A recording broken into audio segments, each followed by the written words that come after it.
পাগল ছাগলের কথার আমি উত্তর দিই না। এরবার তো উনি যেখানটায় গিয়েছিলেন সেখানটায় গোহারান হেরেছিলেন। আমি ওনার জন্য রক্ত দিয়ে জীবন বাজি রেখে প্রচার করেছিলাম। উনি আরাম করে সিকিউরিটির ঘেরাটোপে এসিতে নির্বাসিত জীবন কাটিয়েছিলেন। উনি নিজেও বুঝে গেছেন, ওনার বডি ল্যাঙ্গুয়েজ, ওনার থ্রোয়িং কর্মকাণ্ড বা ওনার বক্তব্য তা থেকে পরিষ্কার বোঝা গেছে উনি নিজেও বুঝে গেছেন 4 জুন ওনার নামের পাশে প্রাক্তন সাংসদ বসার শুধু সময়ের অপেক্ষা। বিষ্ণুপুরের তৃণমূল কংগ্রেস প্রার্থী সুজাতা মণ্ডল এই মুহূর্তে তার ভোট কেন্দ্রে বিভিন্ন জায়গায় ঘুরে বেড়াবেন। তার সাথে আমরা সরাসরি একটু কথা বলে নেব।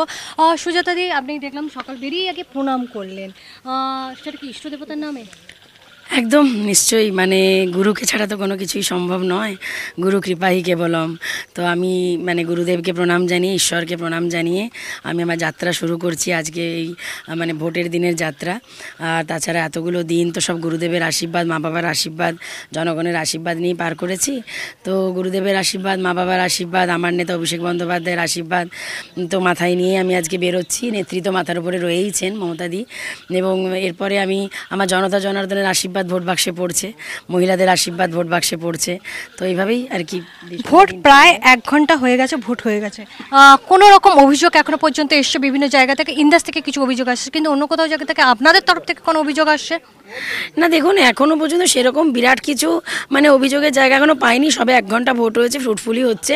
আর 2-1টা জায়গায় দেখুন, এত বড় লোকসভা ভোট, ঠিক আছে, প্রায় এত 15 কোটি লক্ষ ভোটার, সেখানে ধরুন আজকে কিছু কিছু বিক্ষিপ্ত টুকটাক ঘটনা ঘটতেই পারে, সেগুলো প্রশাসন খুব ভালোভাবে হ্যান্ডেল করবে। আর তাছাড়া 2-1টা জায়গায় আপনার ওই ইভিএম মেশিন গন্ডগোল হয়েছে, সেগুলো প্রশাসনের তরফ থেকে বদলে দেওয়া হবে। ওগুলো নিয়ে আমাদের ভাবনার কিছু নেই। তবে হ্যাঁ, বিজেপির মতন হিংস্র দল অনেক কিছু চেষ্টা করবে কুচক্র করা, সেই কুচক্রে ফাঁদে আমরা পা দেবো না। কিন্তু যাকে বলছেন বিজেপি দল, সেই কিন্তু গত যখন লোকসভা ভোটে প্রচুর সংখ্যক ভোটে দেখে জিতেছিলেন। এবার কি আপনার মনে হয় আপনার লড়াই সহজ হবে? প্রচুর সংখ্যক ভোটে নয়, উনি 78,047 ভোটে জিতেছিলেন, কিন্তু বিগত 2014-তে কিন্তু 1,49,685 ভোটে জিতেছিলেন। তাই প্রায় ডবল ভোটের গ্যাপ ছিল 14 থেকে 19-এ। আর এবারে উনি গোহারান হারবেন, এটা আপনি নিশ্চিত লিখে রাখুন। এবারে বিজেপি আর বিষ্ণুপুর লোকসভায় দাঁত কামাতে পারবে না। কিন্তু বিজেপি প্রার্থী, তার হয়ে আপনি একসময় মাঠে ময়দানে লড়াই করেছিলেন, সবাই দেখতো যে তিনি প্রার্থী হতে পারেন, কিন্তু মাঠে থাকতেন আপনি সুজাতা মণ্ডল। এবারে আপনি তার প্রতিপক্ষ, এবং শুধু তাই না, এবার আপনার যিনি বিরোধী দাঁড়িয়েছিলেন বিজেপির, তিনি কিন্তু নিশ্চিত তিনি জিতছেন। কীভাবে দেখছেন ব্যাপারটা? পাগল ছাগলের কথার আমি উত্তর দিই না। কারণ দেখুন, আগের বার তো উনি নিজে যেখানটায় গিয়েছিলেন সেখানটায় গোহারান হেরেছিলেন। আপনি জানেন যে 7টা বিধানসভার মধ্যে উনি খণ্ডঘোষ বিধানসভা, যেহেতু বাঁকুড়া জেলার বাইরে ইস্ট বার্ডওয়ান, সেখানে উনি 30,890 মার্জিনে হেরেছিলেন।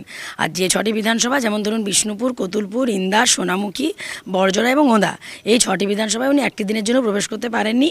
আমি ওনার জন্য রক্ত দিয়ে জীবন বাজি রেখে আমি প্রচার করেছিলাম। উনি আরাম করে সিকিউরিটির ঘেরাটোপে এসিতে জীবন কাটিয়েছেন, নির্বাসিত জীবন কাটিয়েছিলেন, এবং একটা জায়গাতেই ঢুকেছিলেন, গোহারান হেরেছিলেন। আর এই 6টা জায়গায় ওনার অপদার্থ মুখটা দেখতে পাইনি বলে উনি কিন্তু যে সাংসদ হওয়ার অহংকারটা করেন সেটা উনি করতে পারেন। তবে আপনি নিশ্চিত জেনে রাখুন, উনি নিজেও বুঝে গেছেন, ওনার বডি ল্যাঙ্গুয়েজ, ওনার কথা থ্রোয়িং বা ওনার যে কর্মকাণ্ড বা ওনার বক্তব্য তা থেকে পরিষ্কার বোঝা গেছে উনি নিজেও বুঝে গেছেন যে 4 জুন ওনার নামের পাশে প্রাক্তন সাংসদ বসার শুধু সময়ের অপেক্ষা।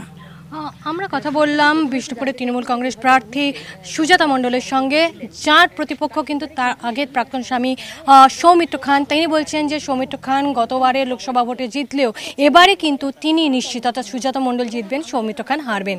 ক্যামেরায় কুণ্ডল মণ্ডলের সঙ্গে দীক্ষা ভুইয়া, TV9 বাংলা, বিষ্ণুপুর।